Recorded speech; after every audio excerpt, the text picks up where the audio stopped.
आलस्य यह एक ऐसा एहसास है जिसे हम में से बहुत से लोग अच्छी तरह से जानते हैं। वे दिन जब हमारा मन भारी लगता है, हमारा शरीर धीमा हो जाता है और कार्य बोझिल लगने लगते हैं। हम खुद से कहते हैं, मैं इसे बाद में करूंगा, लेकिन बात कभी नहीं आती। ऐसा क्यों? मन कार्रवाई करने से क्यों लड़ता है, जबकि हम जानते हैं कि यह हमें हमारे लक्ष्यों के करीब लाएगा। ज़ेन में हम मानते हैं कि आलस्य की जड़ इच्छा शक्ति या अनुशासन की अनुपस्थिति नहीं है, बल्कि वर्तमान क्षण से वियोग है। हम विकर्षणों में, अपने विचारों के शोर में और बाहरी चीजों की निरंतर खींच में खो जाते हैं, और उस स्थान में हम अपने वास्तविक स्वरूप को भूल जाते हैं, मन की शांति, उद्देश्य की स्पष्टता और अस्तित्व की सरलता। आज मैं आपके साथ एक ज़ेन रहस्य साझा करता हूं जो आपको आलस्य से मुक्त होने में मदद कर सकता है। यह अधिक जोर लगाने या अपने आप पर दबाव डालने की कोशिश करने के बारे में नहीं है। नहीं, यह कुछ अधिक गहरी बात है, कुछ ऐसा जो आपकी वास्तविक क्षमता को उजागर कर सकता है। एक पल के लिए कल्पना करें कि आप एक पहाड़ के सामने खड़े हैं। यह विशाल है, ऊंचा है और चढ़ाई असंभव लगती है। आप वहां खड़े होकर ऊपर देखते हुए सोचते हैं, मैं इसे कभी नहीं बना पाऊंगा। पहाड़ आपकी कार्य सूची, आपके सपनों या भविष्य जैसा लगता है। आप एक कदम उठाने से पहले ही छोटा और हारा हुआ महसूस करते हैं, लेकिन फिर पूरे पर्वत पर ध्यान केंद्रित करने के बजाय आप केवल एक कदम चुनते हैं और फिर दूसरा, एक समय में एक कदम। धीरे धीरे धैर्य और उपस्थिति के साथ पहाड़ सिकुड़ने लगता है और चढ़ाई प्रबंधनीय हो जाती है। ज़ेन रहस्य सरल है, इसे तोड़ दो।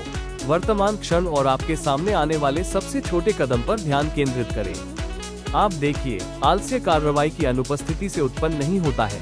ये तब उत्पन्न होता है जब हम एक ही बार में बहुत अधिक काम लेने की कोशिश करते हैं या जब हम चीजों को अत्यधिक जटिल बना देते हैं।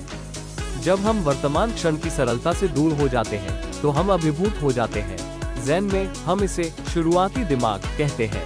यह अपेक्षाओं, निर्णयों और पूर्व धारणाओं से मुक्त मानसिकता है। आज आपको पूरे पहाड़ पर चढ़ने की जरूरत नहीं है, आपको बस अगले चरण पर ध्यान केंद्रित करने की आवश्यकता है। और वो अगला कदम, चाहे वो कितना भी छोटा क्यों ना हो, आपको उस स्थान के करीब ले जाएगा जहां आप होना चाहते हैं। ज़ेन की एक खूबसूरत कहानी है जो इस पाठ को दर्शाती है। यह मास्टर हाकुइन नाम के एक भिक्षु के बारे में है जो अपनी बुद्धि और शांति के लिए जाने जाते थे। एक दिन एक युवा शिष्य अपने दैनिक जीवन के संघर्षों के बारे में शिकायत करते हुए उनके पास आया। उसने कहा, मास्टर, मैं बहुत अभिभूत महसूस कर रहा हूँ। मेरे पास करने के लिए बहुत सारी चीज़ें हैं और मुझे नहीं पता कि कहाँ से शुरू करूँ। मैं इस सब से स्तब्ध महसूस करता हूँ। मास्टर हाकुइन ने धीरे से मुस्कुराते हुए उत्तर दिया, नदी पानी की कई बूंदों से बनी है। प्रत्येक बूंद छोटी होती है, लेकिन जब मिल जाती है तो एक शक्तिशाली प्रवाह बन जाती है। आपका जीवन नदी की तरह है। आपको जो काम करने की जरूरत है, आपके पास जो लक्ष्य हैं, वे नदी में बूंदों की तरह हैं। एक बार में एक बूंद लो और नदी तुम्हें ले जाएगी। यह ज़ेन तरीका है। ये बल या इच्छा शक्ति के माध्यम से आलस्य पर विजय पाने के बारे में नहीं है। ये समझने के बारे में है कि प्रत्येक क्रिया, चाहे वह कितनी भी छोटी क्यों ना हो, एक बड़े संपूर्ण का हिस्सा है। ये सादगी और सचेतनता को अपनाने के बारे में है। आपको सब कुछ एक ही बार में करने की जरूरत नहीं है, बस हाथ में मौजूद क्षण पर ध्यान केंद्रित करें। अब आइए माइंडफुलनेस के अभ्यास के बारे में बात करते हैं। माइंडफुलनेस कोई ऐसी चीज नहीं है जिसे आपको करना है, ये कुछ ऐसा है जो आप हैं। ये प्रत्येक क्षण में पूर्ण रूप से उपस्थित रहने के बारे में है, चाहे वो कितना भी छोटा या सरल क्यों ना हो। जब आप बर्तन धोना या टहलना जैसे सबसे सरल कार्यों में भी सचेतनता लाते हैं तो आप आलस्य के चक्र को तोड़ना शुरू कर देते हैं। अगली बार जब आपको काम टालने का खिंचाव महसूस हो तो अपने आप से पूछें, मैं अगली चीज़ क्या कर सकता हूँ? इस समय मैं कौन सा सबसे छोटा कदम उठा सकता हूँ जो मुझे आगे बढ़ाएगा?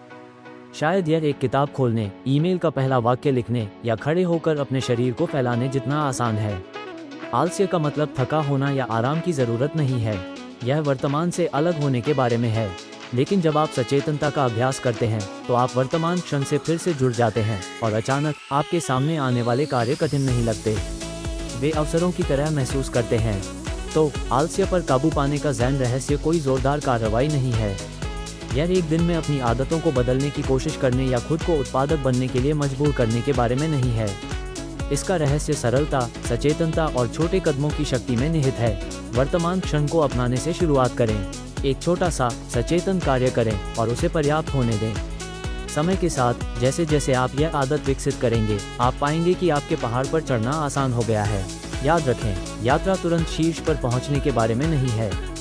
ये धैर्य, स्पष्टता और उपस्थिति के साथ एक समय में एक कदम उठाने के बारे में है। आपके कदमों में शांति, आपके कार्यों में स्पष्टता और हर पल तृप्ति की गहरी भावना हो।